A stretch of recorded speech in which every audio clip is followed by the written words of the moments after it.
In the ever-turbulent world of American politics, especially under former President Donald Trump, it's clear that the stakes are high, both for the nation and for the individuals chosen to represent the U.S. on the global stage. Trump's latest decision to appoint a new trade advisor to his White House team is nothing short of controversial, and once again, it raises questions about leadership, integrity, and the future of American economic policy. The individual he's selected is Peter Navarro, a figure already known to many for his hardline stance on trade wars during the Trump administration's first term.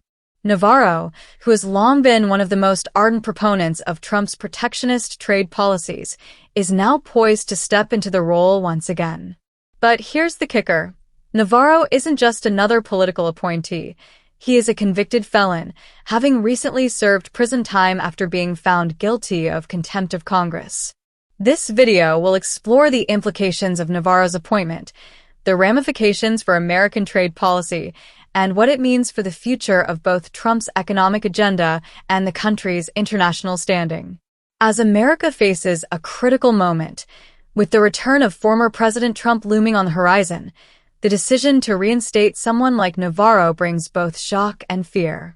For the American people, especially those working in industries affected by global trade policies, it signifies a new chapter in the ongoing economic battle that promises to exacerbate the financial troubles that many already face. Peter Navarro's background: a history of controversy. Peter Navarro is no stranger to controversy. A former professor of economics, Navarro became one of Trump's most trusted advisors during his first term in office, where he played a pivotal role in shaping the administration's trade war policies. His firm belief in economic nationalism led him to champion tariffs as a way to protect American jobs and industries from foreign competition, especially China. The trade wars he promoted, which included imposing hefty tariffs on billions of dollars worth of goods, were a hallmark of the Trump presidency. But Navarro's history goes beyond the political and economic arenas. In recent years, his name has become synonymous with legal troubles, particularly following his conviction for contempt of Congress. In 2023, Navarro was found guilty of defying a subpoena issued by the House Select Committee investigating the January 6th Capitol riot. He was sentenced to 4 months in prison for his refusal to comply with the subpoena and testify under oath. This criminal conviction raises serious concerns about his ability to hold any government position, let alone one as influential as trade advisor. Despite the legal consequences, Navarro's recent conviction hasn't stopped him from re-entering the political spotlight. Trump's decision to appoint Navarro once again highlights the controversial nature of his administration's decision-making and raises questions about the judgment of a leader who would choose a convicted felon to handle one of the most important aspects of national policy: international trade. The return of Trump's trade war: what it means for America. Peter Navarro's appointment signals a potential return to the same aggressive trade policies that defined Trump's first term in office. In that time, Navarro was a fervent supporter of tariffs, trade restrictions, and protectionist measures, believing that these were necessary to safeguard American interests. His enthusiasm for the trade wars, particularly with China, often led to fierce debates with other members of the administration, who warned of the economic harm such policies could bring. During the initial rounds of Trump's trade war, American farmers were among the hardest hit. With tariffs on agricultural products and other exports, many American farmers found their goods priced out of foreign markets, leading to a wave of bankruptcies and economic uncertainty. In response, the Trump administration implemented bailouts for farmers, attempting to mitigate the damage, but these measures were widely seen as little more than a political band-aid that failed to address the long-term effects. Navarro, however, defended the trade wars and the tariffs. He argued that they were necessary to reduce the U.S.'s trade deficit and bring jobs back to American soil.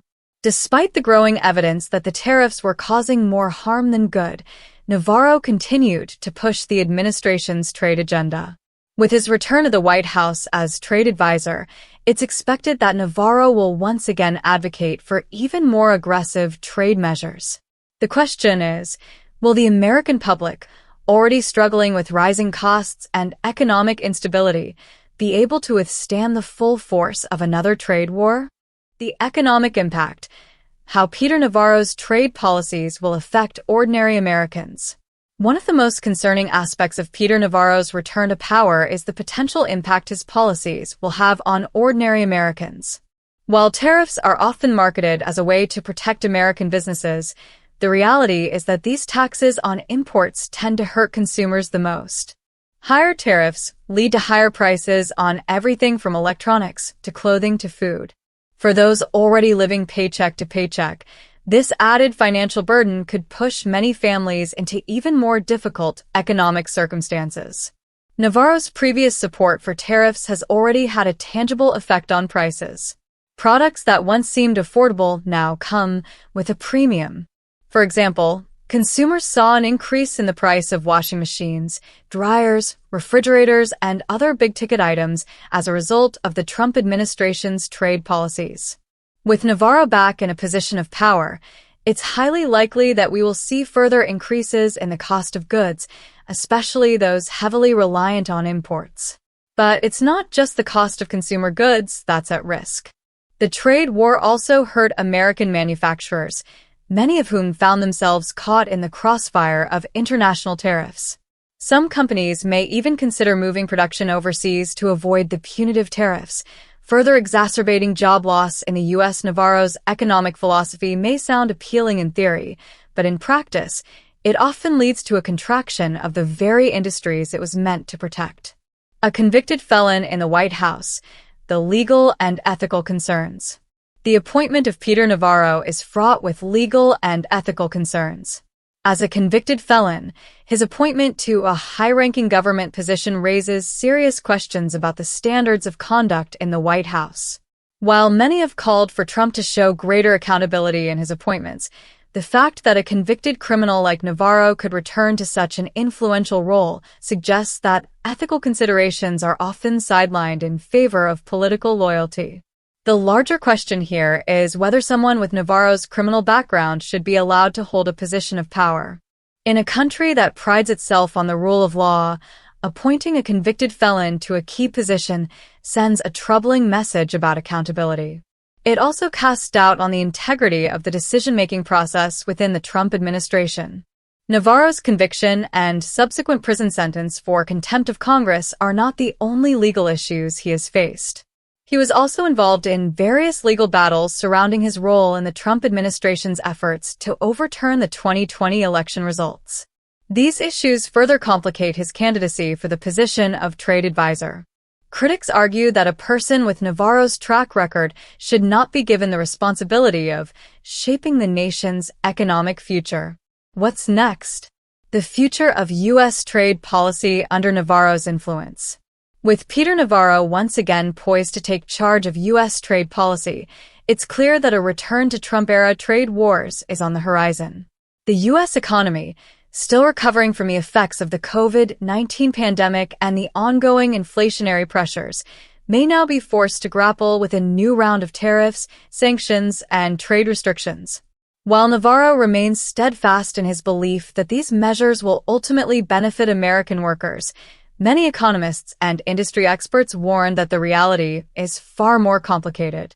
The global economic landscape has shifted dramatically since Trump's first term, and the trade wars Navarro championed may no longer be as effective in achieving their intended goals. The rise of new economic powers, such as China and India, means that the U.S. must be more strategic in its trade relationships. The heavy-handed approach Navarro favors could alienate key allies and hurt American companies in the long run.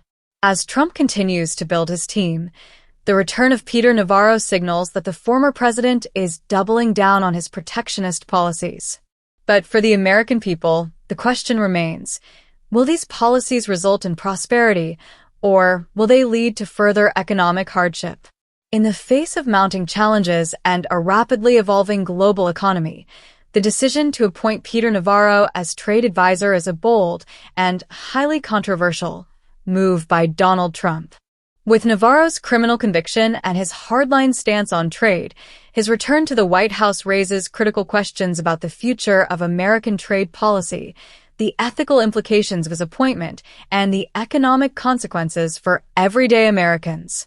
As the Trump administration continues to shape its vision for the country, it's clear that the return of the trade war under Navarro's influence will have far-reaching effects.